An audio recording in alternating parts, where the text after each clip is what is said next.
Friends இங்கே பார்த்தீங்கன்னா இது வந்து அயனி சக்கை அயனி பழம் இருக்குல்ல, அதில் உள்ள கொட்டை தான். அதாவது இந்த விதை.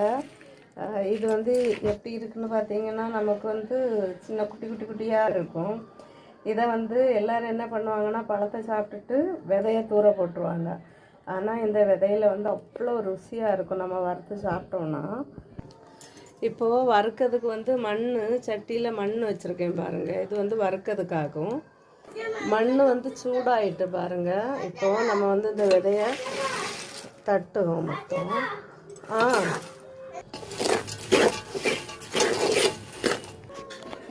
வறுத்தாச்சு பாருங்கள். நான் இப்போ இதை உரித்து வச்சுருக்கேன். இப்படி இருக்குது. தின்னதுக்கு வந்து அவ்வளோ அழகாக டேஸ்ட்டாக இருக்கும் இது.